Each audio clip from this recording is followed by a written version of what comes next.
Assalamualaikum warahmatullahi wabarakatuh.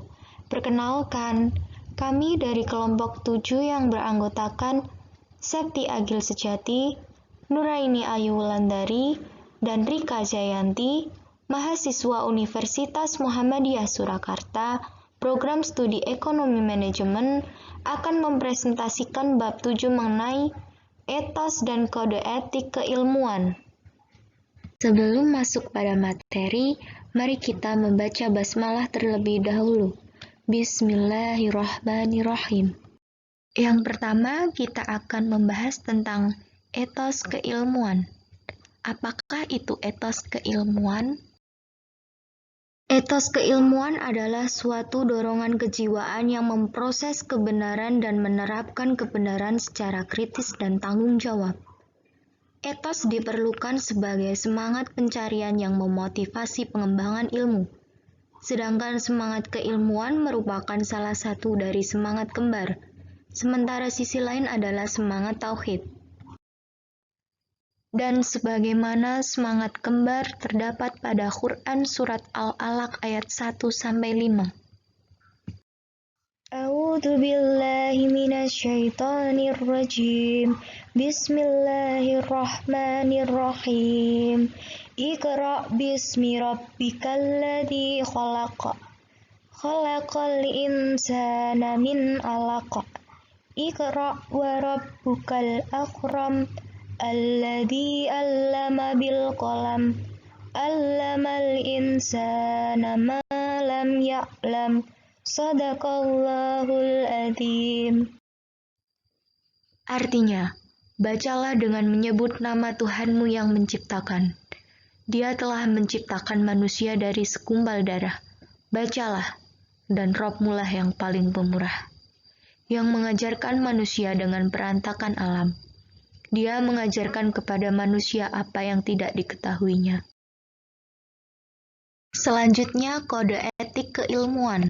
Kode etik menyatakan perbuatan apa yang benar atau salah, perbuatan apa yang harus dilakukan dan apa yang harus dihindari.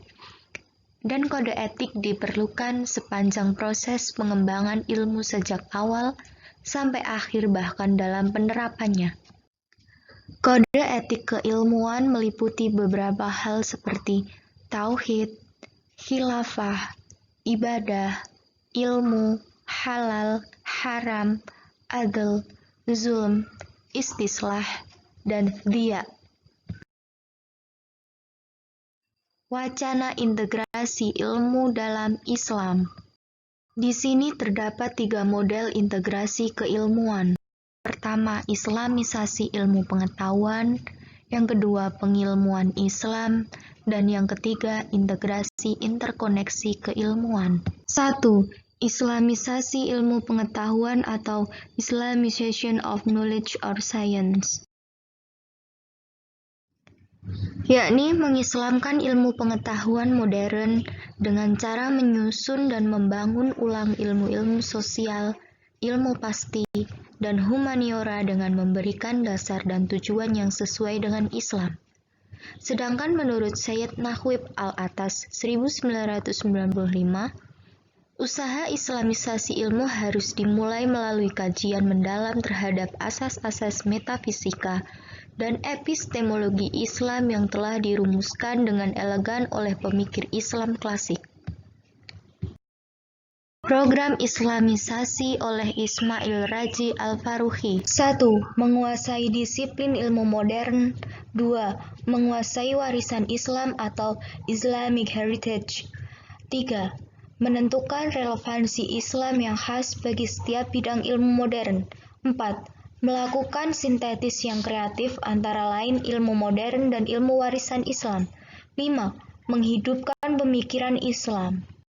12 langkah islamisasi. Yang pertama, penguasaan disiplin modern yang meliputi prinsip, metodologi, masalah, tema, dan perkembangannya. 2. Peninjauan disiplin ilmu. 3. Penguasaan ilmu warisan ontologi. 4. Penguasaan ilmu warisan Islam dari sisi analisis. 5. Penentuan relevansi Islam sesuai disiplin ilmu. 6. Penilaian secara kritis disiplin ilmu modern untuk menjadikannya bersifat Islami. 7. Penilaian secara kritis ilmu warisan Islam perlu analisis dan kajian terhadap keragaman. 8. Kajian dan penelitian masalah utama umat Islam. 9. Kajian tentang masalah utama yang membelit manusia sedunia. 10. Melahirkan analisis dan sintesis yang kreatif. 11. Penyesuaian kembali disiplin dalam kerangka Islam seperti kitab-kitab utama teks dan universitas. 12. Mensosialisasikan ilmu-ilmu yang sudah disislamisasi. Kritik terhadap Islamisasi ilmu. Dari Abdus Salam misalnya mengatakan, hanya ada satu sains universal, problem-problemnya dan bentuk-bentuknya adalah internasional, dan tidak ada sesuatu seperti sains Islam, sebagaimana tidak ada sains Hindu, sains Yahudi, atau sains Kristen.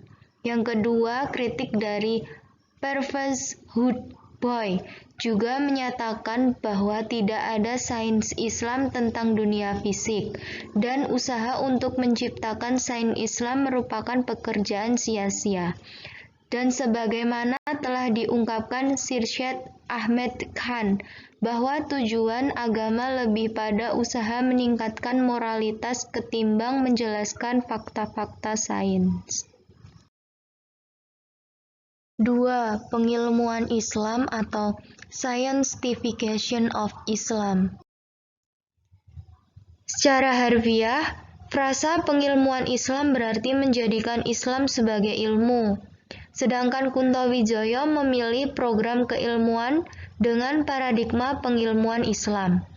Perlunya pengilmuan Islam, orang Islam harus melihat realitas melalui Islam dan eksistensi humaniora dalam Al-Quran. Proses pengilmuan. Proses pengilmuan Islam melalui dua metode, yaitu integralisasi dan objektifikasi. Metode integralisasi ialah pengintegralisasian kekayaan keilmuan manusia dengan wahyu atau petunjuk Allah dalam Al-Quran, beserta pelaksanaannya dalam sunnah Nabi. Sedangkan metode objektifikasi ialah menjadikan pengilmuan Islam sebagai rahmat untuk semua orang. 3. Integrasi interkoneksi. Paradigma dari integrasi interkoneksi digagas oleh Muhammad Amin Abdullah. Beliau ini mencoba mentrialogikan antara nilai-nilai subjektif, objektif, dan intersubjektif. Integrasi interkoneksi ini merupakan trialektika antara tradisi teks atau hadarat anas, tradisi akademik ilmiah, hadarat al-ilmu, dan tradisi etik kritis atau hadarat al-falsafah. Berikut ini merupakan jaring laba-laba keilmuan. Yang menjadi sumber atau pedoman dari keilmuan adalah Al-Quran dan Al-Hadis. Al-Quran dan Al-Hadis merupakan sumber dari segala sumber keilmuan. Pendapat tiga ulama klasik. Menurut Al-Farabi, konsep etik keilmuan menjadi salah satu hal penting yang berkaitan erat dengan pembicaraan tentang jiwa dan politik. Keilmuan juga erat kaitannya dengan persoalan kebahagiaan. Sedangkan menurut Al-Ghazali memperkenalkan dua kelompok besar ilmu, yaitu ilmu praktik keagamaan dan ilmu pengungkapan ruhiyah. Selanjutnya, Al-Ghazali mengelompokkan ilmu menjadi fardu ain dan fardu kifayah.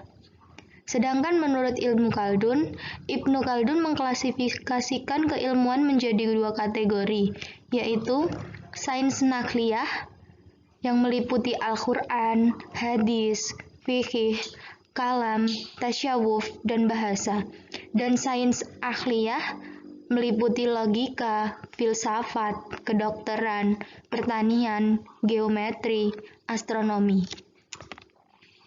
Sekian presentasi yang dapat kami sampaikan. Apabila ada kekurangan dan kesalahan mohon dimaafkan. Billahi taufik wal hidayah, waridho wa inayah. Wassalamualaikum warahmatullahi wabarakatuh.